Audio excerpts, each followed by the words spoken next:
Señoras y señores diputados, buenos días.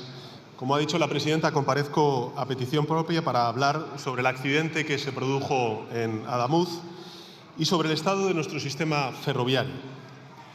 También me voy a referir a la situación particular de Rodalíes y compartiré algunos apuntes sobre la política internacional, pero si les parece, estos dos asuntos los dejaré para el posterior debate. Quisiera comenzar como debemos, creo que comenzar en esta Cámara, con un recuerdo a las víctimas, a las 46 personas, al maquinista también fallecido en Lleida, que se dejaron la vida en esta terrible tragedia,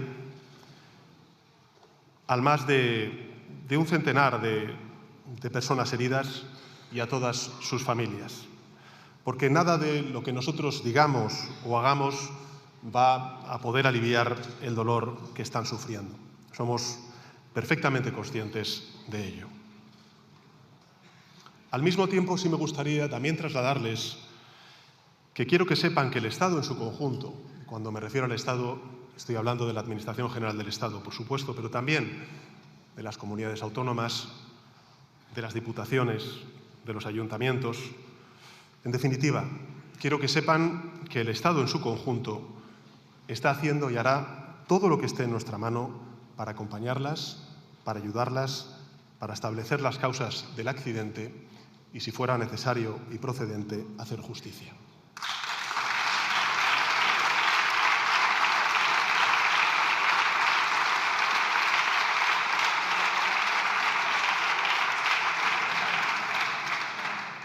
Investigaremos con rigor, informaremos con transparencia. El ministro Puente ha comparecido ya en 2 ocasiones en las Cortes Generales desde el trágico accidente, hoy yo mismo, y tomaremos las medidas necesarias para que accidentes como el que hoy lloramos no vuelvan a repetirse. Señorías, como saben, esta tragedia comenzó el domingo 18 de enero a las 19:43 horas, cuando se produjo el descarrilamiento de los 3 últimos coches del tren Irio número 6189. Ese tren hacía la ruta Málaga-Madrid. A la altura de Adamuz fue donde se produjo esta tragedia. Esos 3 coches invadieron la vía contigua, por lo que desgraciadamente pasaba justo en ese momento otro tren, el Renfe Albia número 2384, produciéndose una terrible colisión entre ambos convoyes. Instantes después cayó la tensión de la vía, lo que hizo que se detuviese, por tanto, la circulación en ese tramo y se encendiesen las primeras alarmas. 2 minutos después, a las 19:45 horas, el maquinista del Irio se puso en contacto con el centro de control de Adif para explicar que había sufrido un descarrilamiento sin ser aún consciente él mismo de que se había producido una colisión con otro tren. 1 minuto más tarde, la interventora del Albia informó a Renfe de un fuerte impacto, describiendo lo sucedido como un accidente de gran magnitud. A las 19:50 horas, el Centro de Protección y Seguridad de Adif activó el dispositivo de emergencia. A las 19:55 ya se tenía la constancia de la existencia de las primeras personas heridas en ambos trenes y 5 minutos después llegó la primera patrulla de la Guardia Civil al lugar del accidente, seguida de los primeros servicios sanitarios. Para entonces ya se había constituido el Comité de Crisis de Adif, se había activado el plan de asistencia a las víctimas y a los familiares de la empresa pública Renfe y además se puso en marcha la creación de los centros de atención en Córdoba, en Huelva y en Madrid. Como ya ha explicado el ministro Puente en distintas comparecencias, a partir de las 8 horas se desplegó un amplio dispositivo de respuesta, tanto en la zona del siniestro como también en las estaciones ferroviarias y en otras instalaciones habilitadas. Participaron en este dispositivo unos 500 efectivos y medios desplazados y especializados de las Fuerzas Armadas, de la Guardia Civil, de la Policía Nacional, de la Dirección General de Tráfico y también del Sistema de Protección Civil del Estado. A este dispositivo se sumaron alrededor de 150 profesionales de emergencias, psicólogos, personal sanitario de Renfe, 50 operarios de los servicios de atención a personas afectadas y familiares de Adif y numerosos bomberos, policías locales y sanitarios de las distintas instituciones públicas. En definitiva, lo que quiero trasladarles, señorías, es que en cuestión de minutos se activó un amplio dispositivo del conjunto del Estado.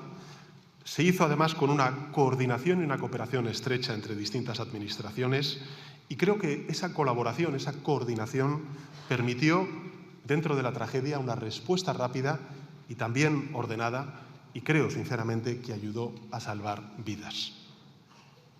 Por eso también quiero en esta introducción expresar mi agradecimiento a todas las instituciones públicas, a las fuerzas y cuerpos de seguridad del Estado, a los miembros del sistema de protección civil y a todos los demás profesionales de la Administración General del Estado.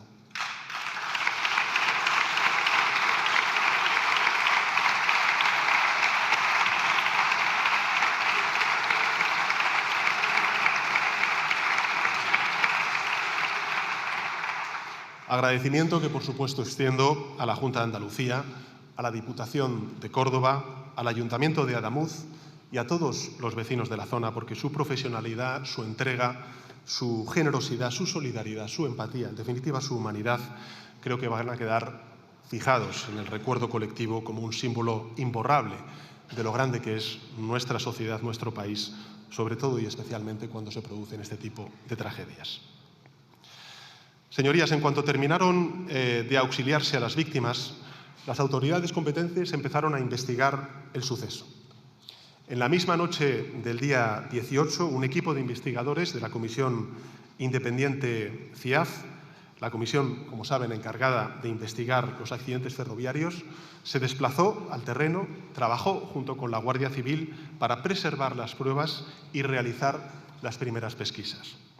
Se tomaron muestras, se hicieron fotos, también mediciones, se trasladaron a los laboratorios de la CIAF varios fragmentos de metros de vía y también varias toneladas de material rodante. Apenas 5 días después de la tragedia, un tiempo que creo que es récord en este tipo de accidentes, la CIAF publicó un primer informe preliminar en el que se apunta a una posible rotura del carril derecho como causa de esta tragedia. Una rotura que se habría producido a la altura de una soldadura realizada unos meses antes durante los trabajos de renovación de la vía.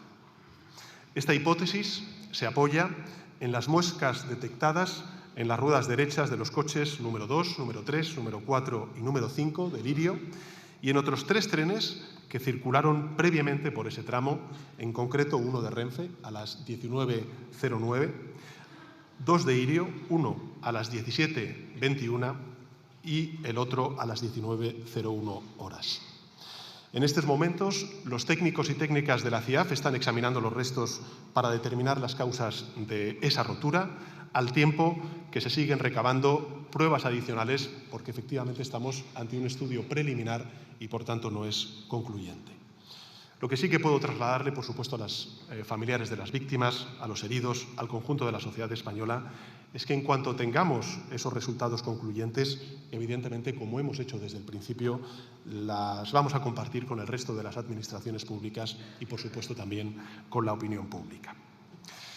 De forma totalmente transparente e independiente, como se ha venido haciendo, con comparecencias en el Congreso y en el Senado, con ruedas de prensa sin límite de tiempo, como las que ha ofrecido el Ministerio de Transportes y, en concreto, su titular, Óscar Puente. Y una vez sepamos qué ha fallado exactamente, pondremos en marcha las medidas necesarias para que este tipo de tragedias no vuelva a suceder. Mientras tanto, señorías, lo que nosotros podemos hacer es analizar el contexto, informar a la ciudadanía, facilitar el trabajo a los técnicos, pero lo que no podemos hacer es especular, no podemos desinformar y tampoco podemos utilizar esta tragedia para crispar. De entrada, creo que es necesario hablar del estado de la vía y también de las inspecciones realizadas antes del accidente. Como saben, el siniestro se produjo en una infraestructura que fue renovada de forma integral el pasado año, en el año 2025, con una inversión concreta de 780 millones de euros. En estas semanas se ha intentado generar confusión en torno a este concepto, el concepto de renovación integral de la vía, que, como ha explicado en muchas ocasiones ya el ministro Puente, no implica la sustitución completa de todos los elementos, como podría, por ejemplo, pensarse fuera del ámbito técnico. Y creo que la analogía puede servir también a aquellas personas que a lo mejor estén escuchando o siguiendo esta comparecencia si lo llevamos a un término mucho más coloquial.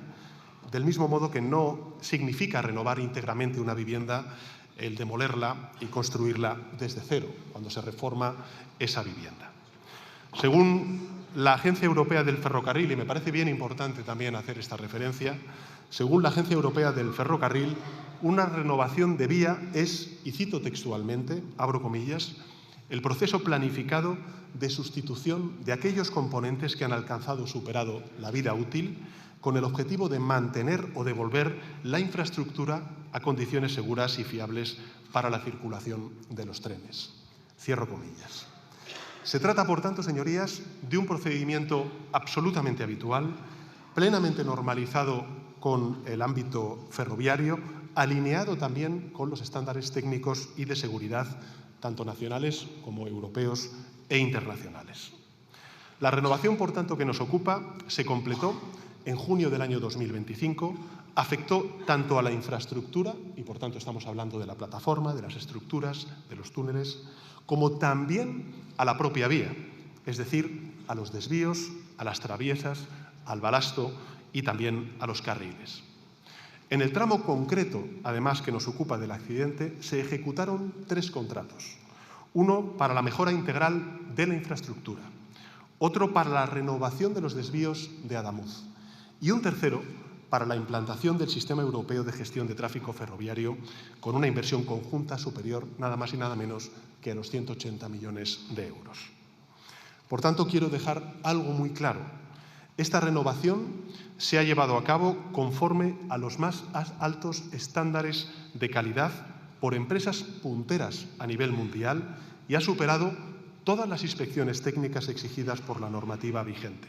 Y me gustaría, además, señorías, para tranquilidad de ustedes y también del conjunto de la sociedad española, cuáles son esas inspecciones. Concretamente, se inspeccionaron, en primer lugar, las 114 soldaduras del tramo mediante controles visuales, pruebas geométricas y también ensayos por ultrasonidos. En segundo lugar, se realizaron comprobaciones geométricas de la vía en 2 ocasiones, en concreto los días 8 de septiembre y 13 de octubre de 2025, como ya ha explicado el ministro Puente, para verificar que la alineación, el nivel y el ancho se mantenían dentro de los márgenes de seguridad. Y, en tercer lugar, se llevaron a cabo 5 auscultaciones dinámicas entre junio y noviembre del año 2025 que permiten evaluar el comportamiento de la vía en condiciones reales de circulación. Finalmente, 2 aspectos más que me parece importante subrayar. Se acometieron una auscultación por ultrasonidos el 10 de septiembre de 2025 y una inspección técnica de los desvíos el 7 de enero del año 2026. Finalmente, se hicieron 13 operaciones de bateo de la vía, la última de ellas, señorías, el 6 de noviembre de 2025, como parte del mantenimiento ordinario para asegurar la estabilidad de la infraestructura. El resultado de todo ello, señorías, como he dicho anteriormente, es que se detectaron únicamente 4 incidencias en este tramo. Ninguna de ellas, como ha dicho en muchas ocasiones el ministro Puente cada vez que ha tenido ocasión de comparecer, ninguna de ellas estaba relacionado con el estado de la vía y todas fueron resueltas conforme al procedimiento estándar. ¿Qué significa esto, señorías? Pues que la vía cumplía rigurosamente todos los protocolos de mantenimiento y de control establecidos por las autoridades españolas y europeas. Es probable que una de las lecciones que todos y todas acabemos extrayendo de esta terrible tragedia es que esos protocolos, evidentemente, no son infalibles, por lo que hemos sufrido, que los estándares de calidad y pruebas de control que los integran tienen que ser ampliados y también mejorados. Y si es así, tengan por seguro que desde luego el Gobierno de España será el primero en reforzarlo siguiendo las indicaciones que hagan los expertos, para evitar que un episodio similar pueda volver a suceder en nuestro país. Pero, dicho esto, señorías, me parece también importante, igual de importante, no desinformar a la sociedad ni generar miedo diciendo que nuestro sistema ferroviario es decadente o inseguro, porque sencillamente eso no es cierto. Miren, el sistema ferroviario español no es perfecto, eso es evidente, tiene carencias significativas y a lo largo de este debate también va a surgir, especialmente en algunos territorios, sufre incidencias, hay trabajo por hacer, sin duda alguna, también mucho que mejorar. En eso podemos estar todos con distintas intensidades más o menos de acuerdo. Pero me parece importante también compartir con los ciudadanos, al calor de este debate, tres cosas fundamentales. La primera de ellas es que, a pesar de los problemas que tenga el sistema ferroviario en nuestro país, nuestro sistema es uno de los mejores del mundo. Repito, es uno de los mejores del mundo. Y esto no lo digo yo como presidente del Gobierno de España. Lo dice, por ejemplo, el 9º informe de la Comisión Europea, el que se llama el Prime Report de los operadores de infraestructuras comunitarios, y también distintos estudios de la Federación Europea de Transporte y de Medio Ambiente. España, señorías, para que nos hagamos una idea, tiene una red ferroviaria de 15.700 kilómetros. Repito, 15.700 kilómetros. Es decir, es la quinta más extensa del continente europeo.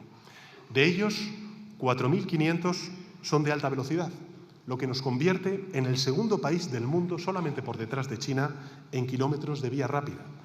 Por tanto, estamos por detrás de China, como he dicho antes, pero estamos por delante de grandes economías, de grandes países, como por ejemplo Estados Unidos, Japón o Alemania. Sin ir más lejos, el año pasado, en el año 2025, nuestro sistema fue el más fiable de la Unión Europea y el quinto más puntual. Y lo fue además, y esto me parece importante también compartirlo con la ciudadanía que esté siguiendo esta comparecencia, con uno de los precios más competitivos. Cada semana, en España, señorías, usan el tren más de 12 millones de personas. Repito la cifra, cada semana 12 millones de personas utilizan el tren. Lo hace en condiciones de seguridad, con buenas frecuencias y a un precio infinitamente más bajo que sus vecinos europeos. Para que nos hagamos una idea y contrastemos la realidad en España y en el resto de Europa, recorrer los 534 kilómetros que separan Londres de Edimburgo cuesta más de 100 euros y 4 horas. Más de 100 euros y 4 horas. El trayecto entre Madrid y Barcelona, que es 87 kilómetros más largo, es, sin embargo, mucho más barato porque es la mitad de precio y la mitad de tiempo. Y la misma comparativa podría hacerse, por ejemplo, con el trayecto Berlín-Praga o también con Roma y Venecia. Insisto, por tanto, en algo muy importante, señorías, y es que este sistema no es perfecto. Desgraciadamente hemos sufrido una tragedia terrible, pero es seguro. Esta es la segunda cosa que quiero que sepan los ciudadanos, que tengan claro. Verán, si pusiéramos todas nuestras vías en línea recta, todas las 15.000 o 17.000 kilómetros de línea recta, se podría cubrir con ellas la distancia que hay entre las costas del Polo Norte y el Polo Sur. Esta es la realidad. En un sistema tan extenso, señorías, en un sistema tan extenso, se producen evidentemente incidencias todos los días, y eso es inevitable. Hay animales que cruzan las vías, hay árboles que caen, hay piezas que se averían, hay maquinistas también que enferman, hay problemas que se derivan de la emergencia climática, que afecta cada vez con más fuerza y recurrencia a nuestras infraestructuras, como por desgracia estamos viendo en estas últimas semanas, producto de las sucesivas borrascas que están azotando la península ibérica. Por eso, señorías, hay reducciones temporales de velocidad, hay parones para actuar sobre la catenaria, hay desvíos puntuales para actualizar la infraestructura. Todo esto, señorías, es una molestia, sin duda alguna, pero no son anomalías, no son disfuncionalidades. Al contrario, son parte del funcionamiento normal de un sistema complejo y permanentemente supervisado. En definitiva, lo que quiero decir con esto, señorías, es que es la prueba de que el sistema detecta, actúa y corrige. Por eso, cuando se producen accidentes como el de Adamuz, lo que tenemos que hacer es investigar, aprender también de él y, por tanto, también tomar medidas y actuar en consecuencia, para que aquello que provocó esta tragedia no vuelva a ocurrir y para que el sistema sea cada día mejor. El Gobierno está comprometido a hacerlo, señorías, está comprometido a que España tenga uno de los mejores sistemas ferroviarios del mundo, y es importante notar que este compromiso no empieza a partir del accidente, de la tragedia, en absoluto. Lleva vigente desde hace muchos años y es también algo que me gustaría compartir con los ciudadanos. Este es el tercer mensaje que me gustaría trasladarles también a sus señorías. Miren, como consecuencia de la tragedia, y desgraciadamente ya es recurrente cada vez que hay una crisis, se han lanzado muchos bulos a lo largo de este último mes. Uno de los más recurrentes es que el accidente se ha producido porque el Gobierno ya no invierte en mantenimiento y solo lo hace en bonos de transporte. Pero permítanme que sea claro en esta cuestión, porque esta es una mentira colosal, es una gran mentira. Y creo que los datos van a corroborar la posición del Gobierno de España. Miren, desde el año 2018 hemos multiplicado prácticamente por 3 la inversión en infraestructura ferroviaria, pasando, luego hablaremos de kilómetros, pasando de 1.700 millones de euros a cerca de 5.000 millones de euros en el año 2025. Por tanto, en 2018 la inversión era de 1.700 millones de euros y en 2025 fue de 5.000 millones de euros. En el grueso de ese periodo, la inversión en infraestructuras ferroviarias en España ha crecido a un ritmo superior. Y creo que también es importante porque se ha dicho en algunos medios de comunicación en términos reales, es decir, descontada la inflación. Y lo hemos hecho además a un ritmo superior a países de referencia como es, por ejemplo, Francia o Alemania. Y en el caso de la alta velocidad, si nos especificamos y ponemos el foco en la alta velocidad, esa inversión se ha incrementado cerca de un 75%. Un 75%. Algo parecido ha ocurrido con la compra de material ferroviario, que es algo que siempre ha sido recurrente en la presencia de la opinión publicada o la opinión pública sobre el estado del material ferroviario. Pues bien, la inversión en adquisición de nuevos trenes, nuevos equipos, se ha multiplicado por 10, pasando de una media anual de 150 millones de euros entre el año 2011 y 2017, una media anual, repito, de 150 millones de euros, a más de 1.500 millones de euros con el actual Gobierno. ¿Qué ha ocurrido con el gasto de mantenimiento? Pues lo mismo. Desde 2018, este gasto de mantenimiento de la vía ferroviaria se ha aumentado en un 54%. Y el mantenimiento por kilómetro de vía, que es lo que se espetaba por parte de alguna de sus señorías, el mantenimiento por kilómetro de vía ha pasado de los 46.000 euros con la administración de Mariano Rajoy a más de 71.000 euros y, por tanto, un aumento superior al 50%, tanto en términos absolutos como también en kilómetro circulado. Incluso si tenemos en cuenta la inflación, el aumento de los costes de materiales que, por supuesto, ha habido durante todos estos años, comprobamos que el Gobierno de España dedica un 26% más a mantener la red ferroviaria que lo que dedicó la anterior administración del Partido Popular. De hecho, nuestro gasto en renovación y mantenimiento por kilómetro de vía está también por encima de la media europea y creo que esto es importante reseñarlo. ¿Qué quiero decir con todo ello, señorías? Que no engañemos a la ciudadanía. Entre 2012 y 2018, la inversión en infraestructura ferroviaria se redujo a la mitad. A la mitad. Y hoy España invierte casi el triple a niveles comparables a los de los países más avanzados de la Unión Europea, a los cuales antes he hecho referencia. Señorías, todo este esfuerzo inversor va mucho más allá de la hoja de cálculos y está dando resultados tangibles. Pese a esta tragedia que hemos vivido en Adamuz y también en la localidad catalana de Lleida, desde que tengo el honor de gobernar este país, la media de accidentes ferroviarios graves y significativos se ha reducido en España un 11% respecto al periodo 2012-2018. A pesar de que el número de pasajeros ha aumentado en torno al 15%.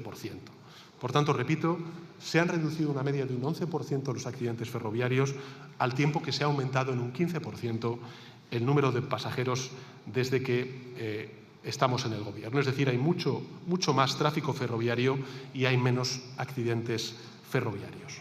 Naturalmente, a la vista de los acontecimientos recientes, es lícito preguntarse algo que creo que nos podemos preguntar todos, y yo el primero, y es si el nivel actual de inversión es suficiente. Y creo que es un debate necesario, oportuno, que debemos tener en esta Cámara porque también nos lo piden, nos lo requieren los ciudadanos. Nosotros en este aspecto, señorías, vamos a actuar. De momento acabamos de cerrar un acuerdo importante con el sector que va a servir para reforzar la seguridad y también esperamos la satisfacción de los viajeros y de los trabajadores del sistema ferroviario. En concreto, hemos acordado incrementar en 1.800 millones de euros la inversión en mantenimiento. Hemos acordado también el reforzar las plantillas de Adif y de Renfe con 3.600 incorporaciones en conducción, en estaciones, en mantenimiento y en operaciones. Vamos a garantizar unas tasas de reposición no inferiores al 115% en los presupuestos generales del Estado y vamos a fortalecer la Agencia Estatal de Seguridad Ferroviaria con 50 profesionales adicionales para que pueda ejercer mejor sus tareas de inspección en la red. Y vamos a crear un comité para la armonización y coordinación en la gestión compartida de la seguridad, un grupo de seguimiento de limitaciones temporales de la velocidad y también de la infraestructura y otro grupo de alertas meteorológicas como consecuencia de la realidad climática que tenemos cada vez más grave. Estas medidas, como saben, han sido pactadas con los grandes sindicatos del sector y si cuando concluyan sus investigaciones los expertos y las expertas de la CIAF nos dicen que necesitamos hacer más, lo haremos, señorías. La ciudadanía, también ustedes, pueden estar seguros de ello.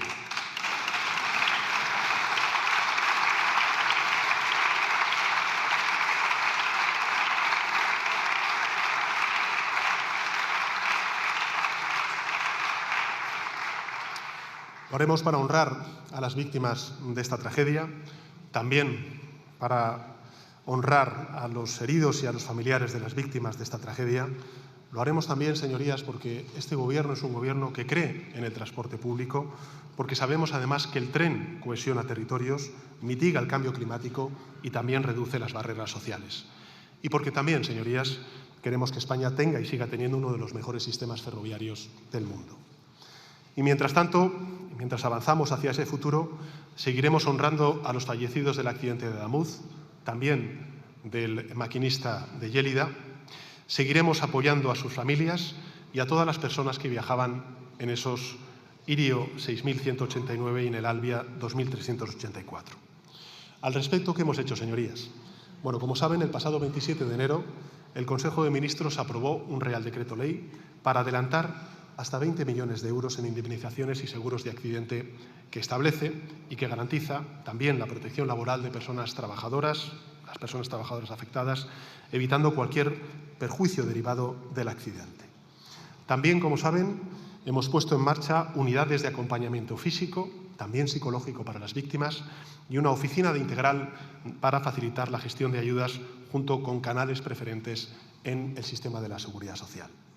Y hoy mismo ha entrado en vigor un Real Decreto que aprobamos ayer mismo, también para proteger a los viajeros, impidiendo a las empresas de movilidad disparar, como están haciendo, sus tarifas en contextos de emergencia. En definitiva, señorías, quiero, por supuesto, dirigirme a las víctimas y a sus familiares. El Gobierno va a estar del lado de ellas, hoy, mañana y el tiempo que haga falta. Las vamos a acompañar y las vamos a ayudar en todo lo que podamos, también en su dolor, que es un dolor que compartimos.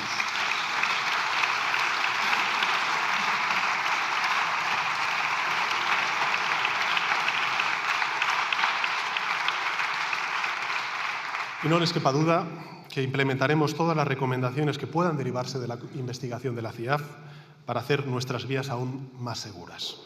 Reforzaremos, como estamos haciendo, los recursos financieros, humanos y técnicos dedicados al ferrocarril, con el objetivo de mejorar siempre su eficiencia, también la seguridad, dar a los usuarios lo que merecen y demandan, que es calidad, velocidad y puntualidad en la gestión de este servicio. Nosotros, señorías, vamos a apostar por el tren para acercar personas, para integrar a nuestros territorios y para conseguir que España continúe siendo un referente mundial en la movilidad sostenible. Nada más y muchas gracias.